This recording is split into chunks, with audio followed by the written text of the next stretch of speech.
새로운 기준의 8번째 말씀이 됩니다. 화평케 하는 자의 복입니다. 화평.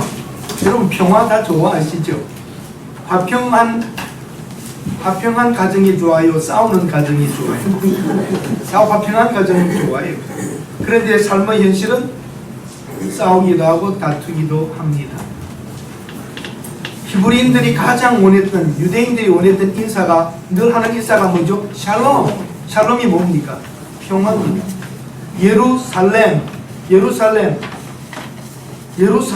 살렘이 샬롬입니다. 예루라고 하는 것은 토대, 지역, 샬롬. 예루살렘은 샬롬이 있는 지역, 그런 뜻이죠. 샬롬의 도시, 그렇습니다. 근데 여러분이 아시는 대로 예루살렘에 샬롬이 있습니까? 없습니까? 없습니다. 크게 그 예루살렘 그 도시는 크게 파괴가 2번이나 되고요. 완전히 포위되는 것이 23번입니다. 공격을 당하는 것이 52번입니다. 44차례나 빼앗았다 줬다 빼앗았다 들어갔다 하고 있습니다. 예루살렘에 샬롬이 없습니다. 그렇게 원하는데 그 예루살렘조차에도 샬롬이 없단 말이죠. 그 뭐 이름대로 다 되는 건 아니에요. 평화교회는 안 싸운다? 평화교회도 싸우고요. 화평교회도 분쟁들도 있을 수 있습니다. 우리가 바라는 것은 화평이요 평화입니다. 구약에는 여호와의 이름이 평강의 왕으로 나타납니다.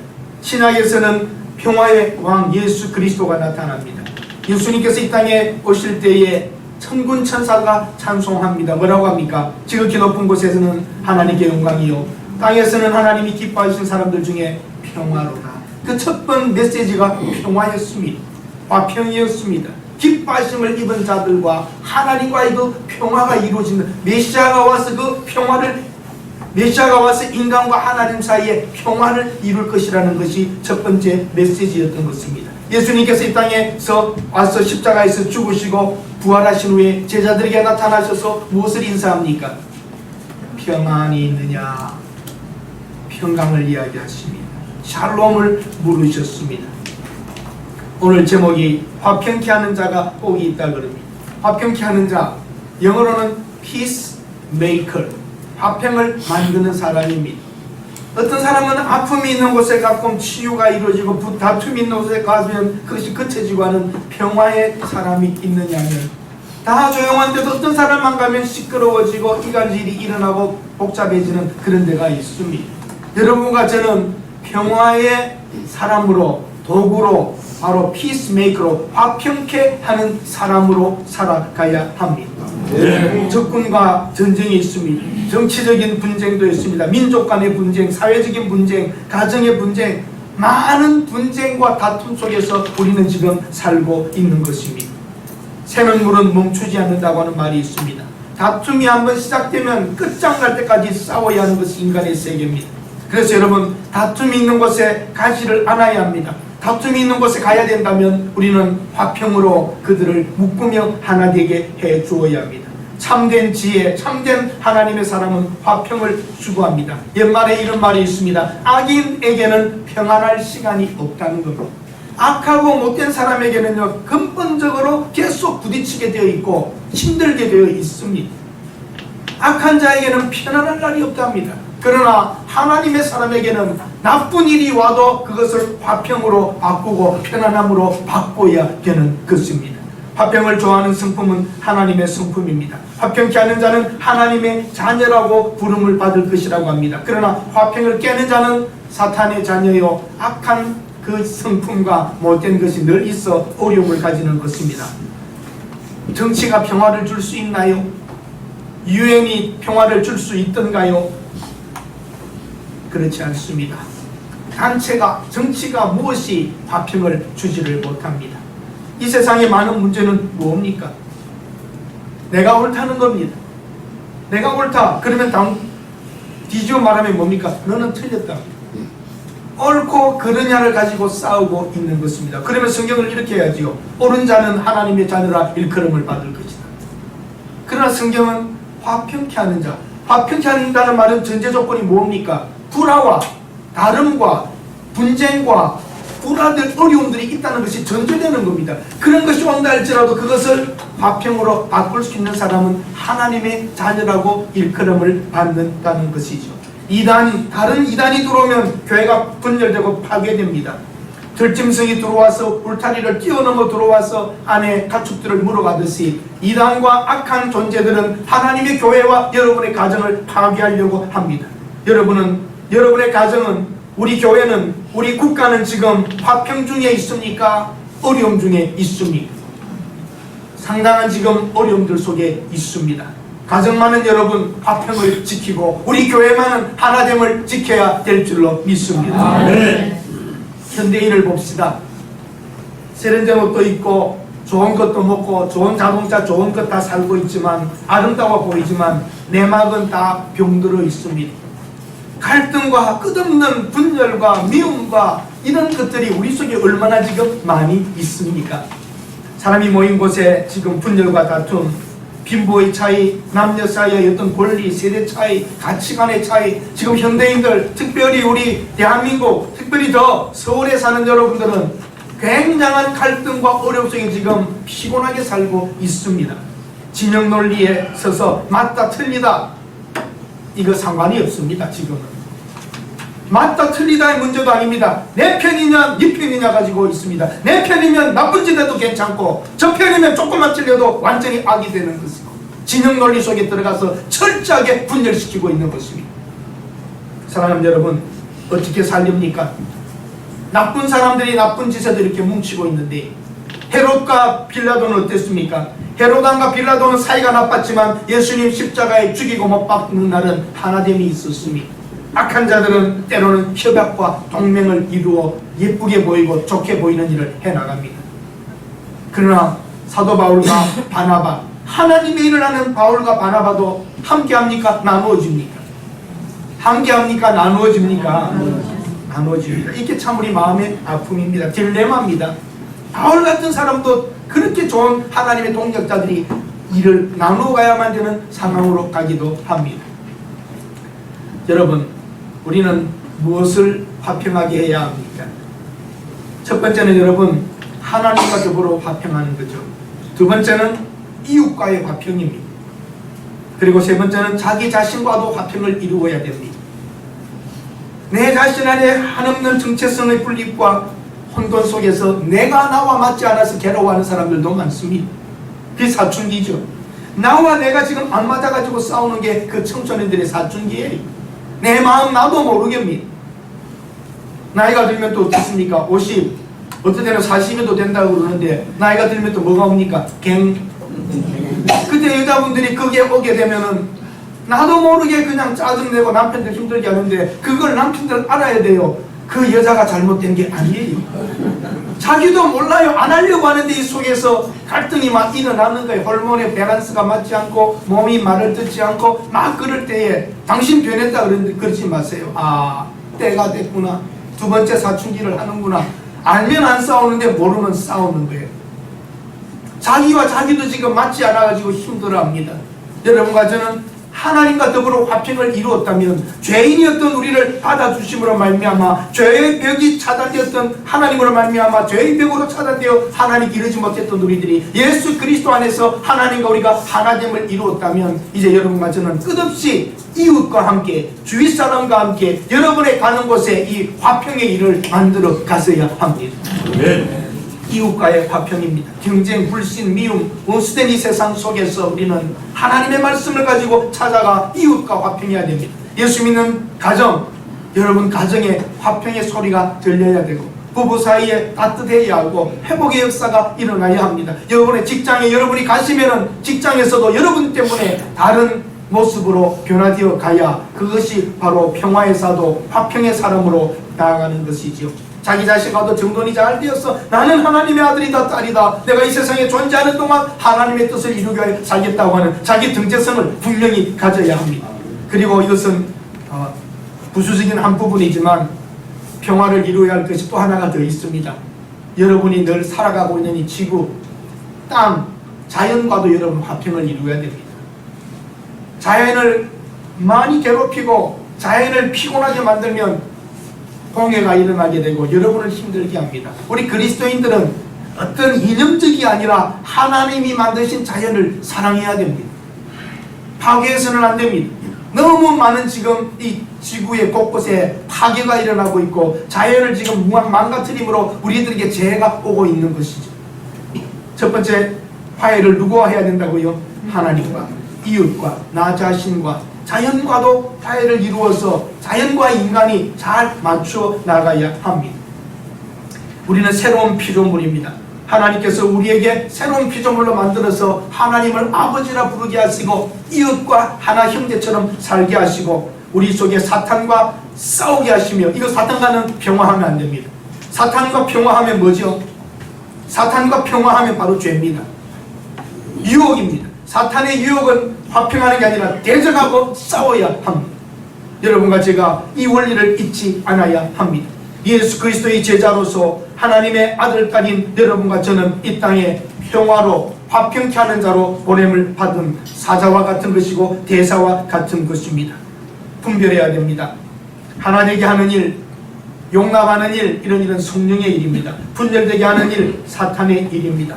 사탄의 일, 파괴와 분열입니다. 이런 세상에 여러분과 저는 찾아가 화평케 하는 자로 살아가야 합니다. 왜 싸우는가? 왜 이래야 하는가? 원인을 찾아보십시오. 제가 대학에서 공부할 때, 미국에서 공부할 때에 닥터 맨스키라고 하는 분이 그 철학, 현대 철학을 가르치면서 참 저는 많은 것을 그분에게 배웠습니다. 두 학기 배우는 동안에 이래서 철학을 공부하고 이래야 되는구나. 많은 교회의 분쟁의 원인이 옳다 그르다는 것, 맞다 틀렸다는 겁니다. 옳다 그르다, 블랙 앤 화이트는 싸울 수밖에 없다는 겁니다. 진리의 문제이면 옳다 그르다를 따지고 가야 하지만 교회의 여러 부분은 옳다 그르다의 문제가 아니라 이게 좋은가 이게 좋은가, 굿, 배를, 좋은가 더 좋은가인데 결정하는 과정에서는 싸움이라는 거죠. 여러분, 가정에 있는 일 보세요. 남편과 아내의 일이 맞다 틀리다라고 하면 끝까지 싸웁니다. 그럼 다를 때에 당신 뜻대로 한번 해보시라요. 한번 해보세요. 그럼 싸움이 안 일어나는 겁니다. 이런 것처럼 여러분과 저의 분쟁이 어디로부터 오는가, 왜 싸워야 하는가, 무엇인가의 분석을 잘 하셔야지 되는 것입니다. 가정, 불화, 이혼, 형제 사이의 다툼, 행복한 가정을 찾기가 어려워졌습니다. 어디로부터? 가정에서부터 시작됩니다. 교회, 사랑과 화평을 추구해야 되는데, 용서와 사랑을 추구해야 되는데 어쩌다 보면은 교회들이 이 어려움 속에 들어가게 됩니다. 학교, 직장, 사업장, 전쟁터, 모든 곳에 생존 경쟁이며 싸워야 하는 상황입니다. 싸울 수밖에 없는 상황 속에 여러분과 저는 발을 디디고 지금 사는 것입니다. 하나님의 사람들은 어떤 곳에 서더라도 싸움이 있는 곳에 평화를 만들어야 하고, 분쟁이 있는 곳에 하나됨을 만들어가야 되는 우리는 평화의 사도로, 하나님이 보낸 그리스도의 제자로, 하나님의 아들, 딸로 세워져야 할 줄로 믿습니다. 네. 우리가 살고 있는 대한민국 정말 어려운 상황 속에 있습니다. 남과 북은 철천지 원수로 강한 군사력을 서로 만들고, 끝내는 북한은 핵무기를 가지고 한 번에 너희들을 죽이겠다고라도 덤벼드는 것입니다. 말로는 자기들 보호를 위한 것이라고 하지만 모든 무기는 공격에 있는 것일 뿐. 남과 북이 나누어졌습니다. 남한은 또 진보냐 보수냐로 철저하게 지금 분리하고 시작합니다. 사랑하는 여러분, 어떻게 해야 됩니까? 부자 가난한 사람이 지금 너무나도 지금 선을 긋고 있습니다. 여성들의 그걸 권리를 더 주겠다고 하면서 여성 권력을 준다, 여성은 더 능력이 있다, 여성을 더 대우해야 된다면서 남성들을 힘들게 하고, 누가 이렇게 하자고 했습니까? 아버지와 아들 사이에, 부모와 자식 사이에 밥 먹으면서 절대 하지 않아야 될 대화가 있습니까? 뭡니까? 정치 이야기는 하지 말자고. 우리 동창회들이나 어디에 가봐도 카톡방에 누가 조금 정치적인 정치 이야기는 이곳에 쓰지 말라고 딱 규정을 만듭니다. 판이하게 같은 학교를 졸업한 사람도, 같은 목적을 가진 사람들도, 선교사님들 카톡방에도 정치 이야기는 하지 말라고 딱 써놨습니다. 다릅니다. 젊은 선교사님과 나이 든 선교사님 판이하게 지금 생각이 다릅니다. 어떻게 이렇게 될 수가 있을까요? 누가 우리 민족을 이렇게 만들어가나요? 왜 이래야 하나요? 남북의 문제, 영남 호남의 문제, 지방색의 문제, 누가 다 이렇게 만들었습니까? 왜 한 신앙 안에 있는 그리스도인들조차도 이 안에 이겨내지 못하고 이렇게 갈기갈기 찢어져야만 합니까? 우리 교회만이라도, 하나님의 나라에 와 있는 우리 성도들만이라도 화평케 하며 하나 되게 만들며 묶어갈 수 있는 일에 여러분 나서실 수 있기를 바랍니다. 히브리서 12장 14절은 이렇게 말합니다. 모든 사람과 더불어 화평함과 거룩함을 따르라. 이것이 없이는 아무도 주를 보지 못하리라. 아무리 좋아 보이는 것이라도 싸우고 있다면, 그 안에 화평함이 없다면 하나님의 자녀의 모습이 아닙니다. 아무리 틀려 보여도 그리스도인들은 하나 되게 만들어야 되고, 양보하며 참으며 묶어주며 기다릴 수 있는 이런 마음이 우리 속에서부터 일어나야 합니다. 화평은 진리를 팔아서 사서는 안 됩니다. 진리의 문제는 절대 양보하지 못하더라도 진리를 떠난 것이라면 하나 되는데 우리는 최선을 다해야 합니다. 할 수 있거든 너희로서는 모든 사람과 평화하라고 로마서 12장은 말하고 있습니다. 여러분과 저는 모든 것에서 어떤 분야에서든지 사탄과 악만 아니라면 하나됨을 묶어 엮어 가야 하는 것입니다. 평화는 유익합니다. 하나님의 아들이라 일컬음을 받을 것입니다. 화평이 있어야 그곳에 생명의 역사가 일어납니다. 화평이 있는 곳에 번영과 번성이 있습니다. 아름다운 삶이 있습니다. 기쁨이 있습니다. 발전합니다. 싸우는 곳에는 멈춥니다. 모든 것이 멈춥니다. 싸우면. 화평이 있는 곳에 번영과 번성이 있고, 화평이 있는 곳에 아름다운 생명의 역사가 일어납니다. 그러나 인간은 거짓말합니다. 평화를 위해서 전쟁해야 된다고. 6.25 전쟁이 뭡니까? 6.25 전쟁이 뭡니까? 남한의 우리 동족을 미군의 압정으로부터 해방시켜야 된다고 선의를 내세워 전쟁을 합니다. 히틀러의 전쟁이 뭡니까?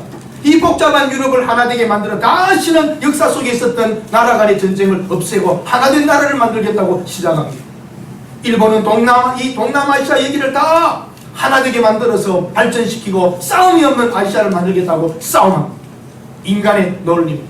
우리 부가 이렇게 싸우는 이유는 더 좋은 가정을 만들기 위해서, 돈을 더 벌기 위해서 그러면서 싸우고 있습니다. 평화롭고 발전된 아름다운 나라를 만들어 주겠다고 싸우고 있습니다. 거짓말입니다. 다 빙자하는 것들입니다.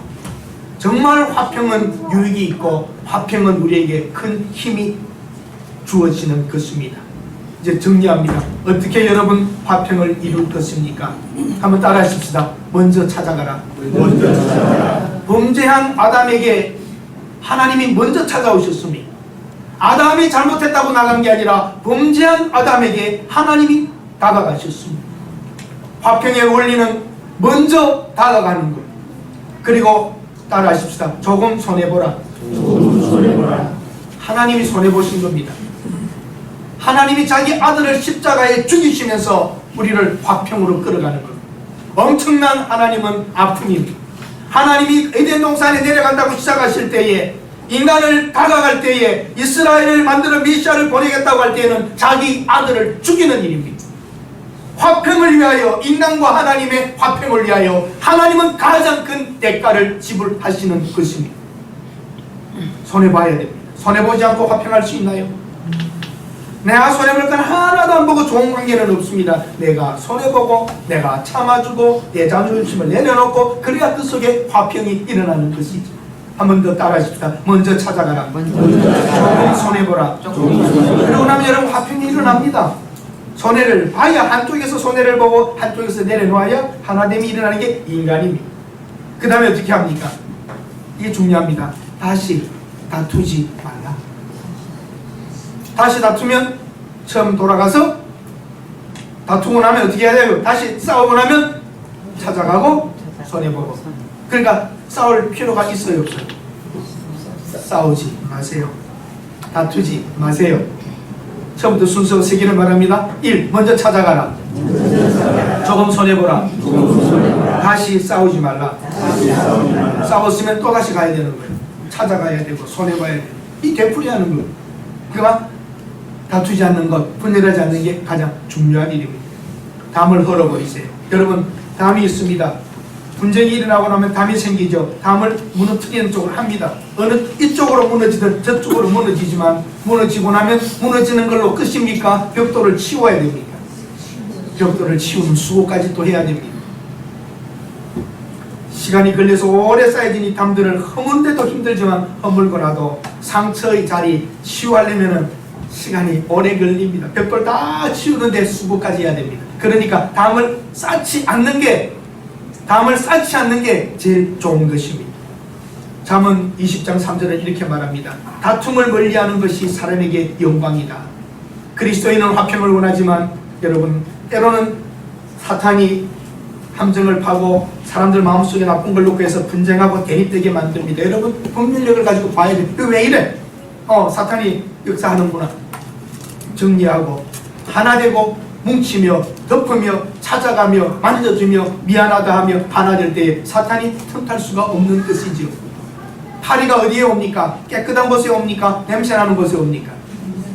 네, 여러분 어디 가든지 김치 뚜껑만 열어보세요. 파리가 우왕 몰려 냄새만 맡으면 냄새나는 곳에 파리가 오는 것이죠. 그러므로 여러분과 저는 항상 좋은 것을 걸어가야 되고 아름다움을 추구해야 됩니다. 토마스 왓슨은 이렇게 말합니다. 성도라면 진리의 보석을 뽑아버린 화평의 면류관을 좋아해서는 안 된다. 진리를 빼놓고 화평을 찾으면 안 된다는 말이죠. 여러분, 신앙을 내려놓고 거기에서 어떤 걸 찾는다면 거짓말입니다. 이단자와 우리는 화평할 수는 없는 것입니다. 거짓과 악과 하나 될 수는 없습니다. 이단, 거짓, 악이 아니라면 우리는 하나됨에 최선을 다해야 됩니다. 여러분, 자녀들을 위하여 기도하셨지요. 좋은 배우자를, 내 좋은 며느리를 보게 해달라고, 좋은 사위를 보게 해달라고. 그런 기도 안 하셨어요, 여러분? 하셨죠. 좋은 며느리를 달라고 하기 전에 좋은 시어머니가 되기를 원합니다. 그런 기도를 하세요. 좋은 내 딸이 좋은 사위를 만나기 원합니다 하지 말고 내 딸이 좋은 아내가 될 수 있는 가르침을 주시고 내 딸이 어떤 남편을 만나더라도 전 아내의 현모양처가 될 수 있도록 해달라고 그런 기도를 하셔야지. 무조건 자기 아들, 딸을 그대로 놔두고 좋은 쪽만 될 신보가 안 된 신보입니다. 좋은 목사님 보게 해달라고 하지 말고 좋은 교인이 되겠습니다. 그렇게 기도하십시오. 아멘. 아멘. 그런 겁니다. 우리가 먼저 화평케 하는 자로 써야 되는 게 중요한 거예요. 그냥 우리 기도가 잘못된 기도가 너무 많아요. 사랑하는 여러분, 하나님께서는 인간에게 찾아오시는 구원의 사건을 이룰 때 자기 아들을 죽일 것이 전제되고 시작하시는 겁니다. 여러분과 제가 화평한 자로 살아가겠다고 할 때는 손해보는 거예요. 이익 볼 것 다 보면서 화평은 있을 수가 없습니다. 얼마나 내가 이 세상에서 손해보고 살았는가가 화평한 자로 서는 것이고 그 손해본 만큼 하나님이 끝끝내는 채워주실 줄로 믿습니다. 아멘. 그렇지 않으면 하나님이 아니시죠. 화평을 위하여 살아간 자의 하나님이 틀림없이 복을 주실 것입니다. 에덴 동산에 죄 지은 인간에게 먼저 다가오시며 화평을 원하십니다. 궁극적으로는 하나님의 아들이신 예수 그리스도께서 이 땅에 오셔서 하나님과 인간 사이를 화평하게 만들기 위하여 죽으시면서 아버지 손, 우리 손, 하나님 손, 우리 인간의 손을 엮어주시면서 다 이루었다고 가시는 거지. 예수님이 하신 일이 그 일이었습니다. 화평케 하는 사람을 보고 하나님의 아들이라 일컬음을 받게 하겠다고 하셨더니 인간과 하나님을 화평케 이끌어 가신 그분을 보고 예수님을 우리는 하나님의 아들이라 하지 않습니다. 여러분과 저도 그 역할을 해나갈 때 우리를 보고 예수의 제자이고 하나님의 자녀라고 말할 것입니다. 하나님의 자녀는 받은 특권이 큽니다. 하나님의 자녀의 영광과 그 존엄과 자랑과 기쁨, 이건 놀라운 일입니다. 사자와 어린 양이 뛰놀며 어린애와 뱀이 함께 있으며 칼과 무기를 두들겨서 낫과 농기구를 삼을 수 있는 평화의 그날, 바로 하나님의 나라는 그런 곳입니다. 어린 양과 사자가 어린애가 뱀에게 손을 얻어 물지 아니하고 그것은 아름다운 것, 하나됨의 자연의 모든 하모니, 아름다움이 있는 것입니다. 우리 하나님의 나라는 그런 곳입니다. 그곳에 가기 전에 이 땅에서도 그런 삶을 살아가야 합니다. 야고보서 3장 17절은 이렇게 말합니다. 오직 위로부터 난 지혜는 성결하고 화평하고 관용하고 양순하며 긍휼과 선한 열매가 가득하고 편견과 거짓이 없나니 화평케 하는 자는 화평으로 심어 의의 열매를 거둘 것이라고 합니다. 여러분, 분쟁은 가정을 파괴합니다. 분쟁은 나라를 파괴합니다. 그러나 하나님의 화평의 역사는 발전과 부흥과 행복을 가져오게 됩니다. 여러분들의 가는 곳에 분쟁이 변하여서 화평이 될 수 있도록 사셔야 합니다. 로마 황제는 아우렐리우스는 이렇게 말합니다. 두 그리스도인이 싸우는 것을 보고 더 이상 너희들은 크리스찬이라고 하지 말라 그랬어요. 왜냐하면 너희는 주 예수 그리스도를 욕되게 하였기 때문에 다툼을 그치든지 신자라고 하는 옷을 벗으라 그랬어요. 무서운 말입니다. 성도들이 싸우는 것을 보고 크리스찬이라는 이름을 붙이지 말라. 다툼을 그치든지 크리스찬이라고 하는 이름을, 옷을 벗어버리라 그래요. 여러분, 우리는 더 이상 다투는 자가 아니요 화평케 하는 자요 복을 빌어주는 사람들입니다. 화평을 추구하십시오. 그리고 불화를 치유합시다. 어떤 물건을 붙일 때 어떻게 하죠, 여러분? 물건과 물건을 붙일 때 풀칠을 하기 전에 양쪽을 사포질을 해서 깨끗하게 붙은 것들을 지워버리고 풀로 붙여야 됩니다. 우들투들한 거 많은 가운데 붙이면 또 떨어집니다. 한번 우리가 다툼을 화해로 돌아갔을 때는 사랑의 뼈바지를 잘한 후에 딱 붙여야 됩니다. 그래서 다시는 이것이 떨어지지 않고 분열되지 않도록 우리의 거칠은 부분을 닦아내고 갈아낸 다음에 사랑의 띠로 하나 묶는 그런 삶을 돌아가야 하겠습니다. 먼저 찾아갑시다. 조금 손해봅시다. 그리고 다시는 다투지 맙시다. 화평을 추구하는 사람에게는 희락이 넘칠 것입니다. 본래 하나님의 그 자녀가 아니었던 우리는 누구의 자녀입니까? 죄의 자녀, 마귀의 자녀였는데 이제는 하나님의 자녀가 되었습니다. 요한복음 8장 44절은 이렇게 말합니다. 너희는 너희 아비 마귀에서 났으니 우리는 악의 씨를 가지고 태어난 죄인들이었습니다. 이제 새 생명의 씨가 들어와 새로운 창조로 새로운 피조물이 되어 하나님의 자녀라고 일컬음을 받는다면 새로운 신분에 맞는 고귀한 신분으로 가야 합니다. 여러분, 우리가 하나님의 자녀가 된 게 실감이 안 나지요? 한번 물어보겠습니다. 그 와원에 있는 1살, 2살 된 아이가 있습니다. 선교 기간에서 그 아이를 미국이나 유럽으로 보낼 때에 양자로 가는 절차에 아이의 의사가 들어갑니까? 안 들어갑니까? 안 들어갑니다. 과정에서는 국가와 그 기관이 양자로 데려갈 아버지와 어머니가 그 아이를 하겠다고 합니다. 건강한 아이만 가는 것 아닙니다. 잘생긴 아이만 가는 것 아닙니다. 어떤 양부모들은 장애 아이를 데려가겠다고 하는 분도 들어있습니다. 우리 생각과 다릅니다. 하나님이 여러분과 저를 자녀로 삼았을 때에 우리가 하나님을 선택한 게 아니라 하나님이 우리를 선택한 것입니다. 자기 아들 십자가의 죽음을 통하여 우리를 사시고 데려가시는 것인데 우리 의사가 있었던 것이 아닙니다. 마치 우리가 나 예수를 믿겠습니다라고 결정하는 것 같지만 하나님의 은혜와 성령의 역사와 하나님의 말씀의 믿음의 사건을 하나님이 만들어 주심으로 우리는 그 믿어보겠다고 하는 감동으로 말미암아 하나님을 선택한 것뿐입니다. 아멘. 우리가 한 것 아닙니다. 아무것도 없습니다. 하나님의 말씀과 성령의 하나 되게 하심으로 믿게 하시고 깨닫게 하신 하나님의 은혜로 말미암아 우리는 하나님의 자녀되는 권세를 얻게 된 것입니다. 그러므로 우리가 하나님의 자녀로 태어났다면 그 표식의 하나는 화평케 하는 자입니다. 오늘 여러분, 이 세상에 많은 사람들이 하나님을 알지 못하고 죽어가지요. 전도해야 됩니다. 화평케 하는 자들의 첫 번째는 하나님을 모르고 불화에 있는 사람을 하나님과 화평케 하는 일을 해야 합니다. 그게 전도입니다. 여러분 주위에 하나님을 모르고 죽어가는 사람이 있다면 하나님과 화평케 되도록 하십시오. 여러분의 직장에서 여러분의 사업장에서 만나는 사람들에게 복음을 전해야 합니다. 믿든지 안 믿든지 예수 믿어야 됩니다. 예수 믿고 함께 천국 갑시다. 바로 불화 속에 있는 하나님을 알지 못하는 불화 속에 있는 사람들에게 화평의 메신저로 대사로 서야 하는 것입니다. 하나님은 화평케 하는 자를 좋아하십니다. 하나님의 자녀가 된 여러분과 저는 이 세상에 노출되어 있습니다. 또 연약하여 넘어질 때가 있습니다. 그러나 여러분 이것만은 아십시오. 하나님이 여러분과 저를 내려다보는 눈이요, 네? 에덴 동산의 아담과 하와를 보고 기뻐하시는 것보다 지금 우리를 더 기뻐하고 계신 것입니다. 아담과 하와도 죄를 지을 수 있는 상태죠.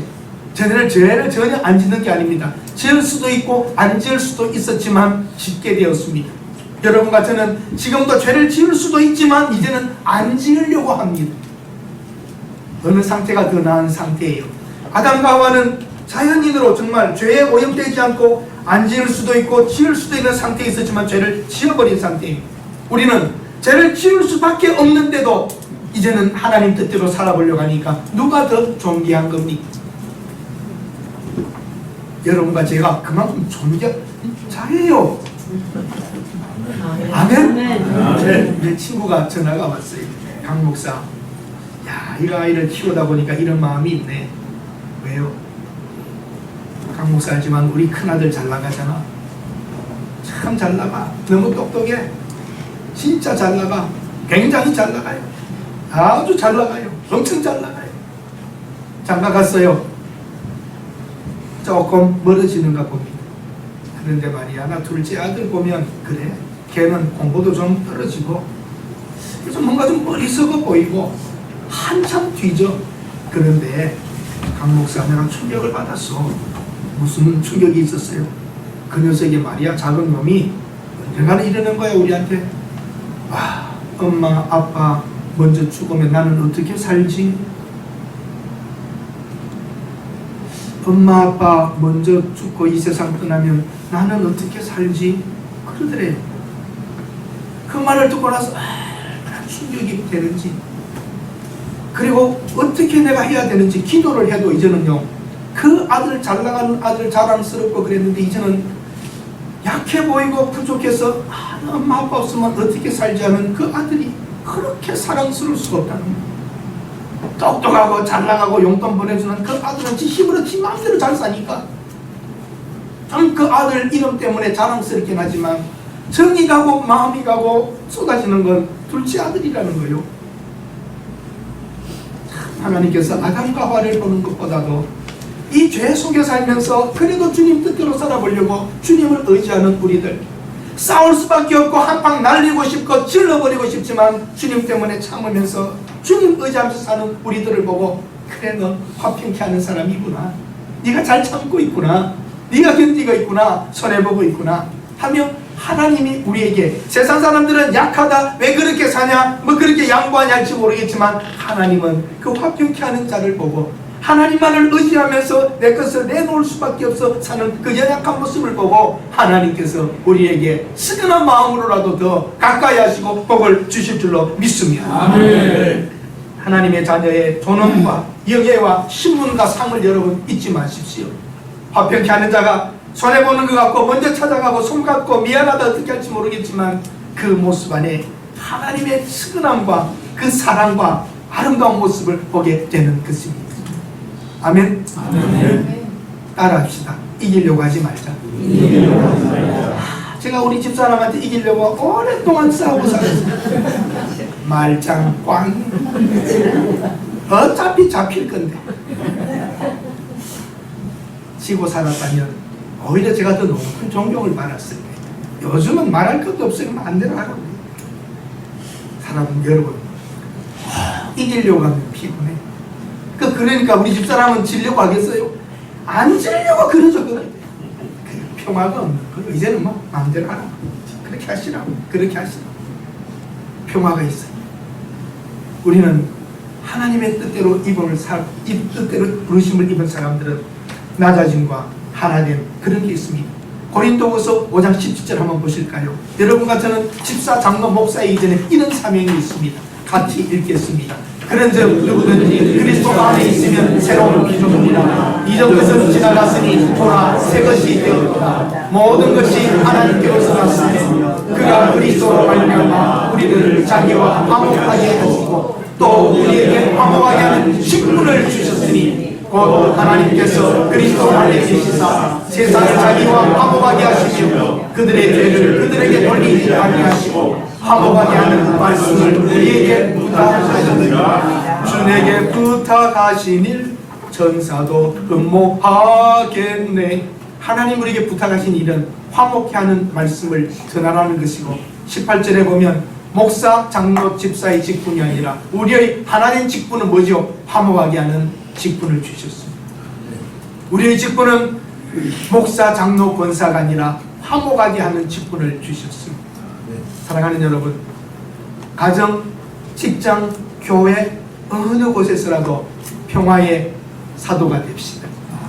피스 메이크가 됩시다. 여러분 가는 곳에 다툼과 분쟁과 대립이 아니라 하나됨을 만들어갈 수 있는 믿음의 사람으로 서실 수 있기를 바랍니다. 아멘. 이제 한번 우리가 집사님께서 영상을 하나 올려주실 터인데 한번 조용히 우리도 한번 그 시를 읽어봅시다. 성 프란시스코의 평화의 기도라고 하는 아름다운 시입니다. 나를 당신의 벽으로 써주시고 여러분도 같이 읽으십시오. 내용이 있는 곳에 다툼이 있는 곳에 용서를, 분열이 있는 곳에 유시를, 의혹이 있는 곳에 신앙을, 그릇됨이 있는 곳에 진리를, 절망이 있는 곳에 희망을, 어두움에 빛을, 슬픔이 있는 곳에 기쁨을 가져온 자들에게 하소서. 위로받기보다는 위로하고 이해받기보다는 이해하며 사랑받기보다는 사랑하게 하여 주소서. 우리는 춤으로써 받고 용서함으로써 용서하며 자기를 버리고 죽음으로써 영생을 얻게 됨을 깨닫게 주소서. 아멘. 우리 교회 솔리스트가 한 사람이 있으면 이때 쫙 등장하면서 주여 나를 하면 얼마나 멋지겠습니까? 여러분 가는 곳에 이런 기도가 계속되고 여러분 가는 곳에 아름다운 일들이 넘치시기를 바랍니다. 아멘. 기도합니다. 하나님, 우리는 화평케 하는 자로 서게 하시고 화평케 하는 사람으로 살게 하옵소서. 우리가 가게 되면 싸움이 그치게 하시고 우리가 가게 되면 대립이 하나로 묶어지게 하시고 우리가 가게 되면 하나님의 그리스도의 향기가 나게 하옵소서. 우리는 화평케 하는 직분을 받은 것을 잊지 않게 하시고 오직 모든 곳에 하나님의 뜻을 전하는 하나됨의 역사, 화목의 역사, 화해의 역사, 아름다운 일을 만드는 종들이 되게 하옵소서. 예수님의 이름으로 기도드립니다. 아멘.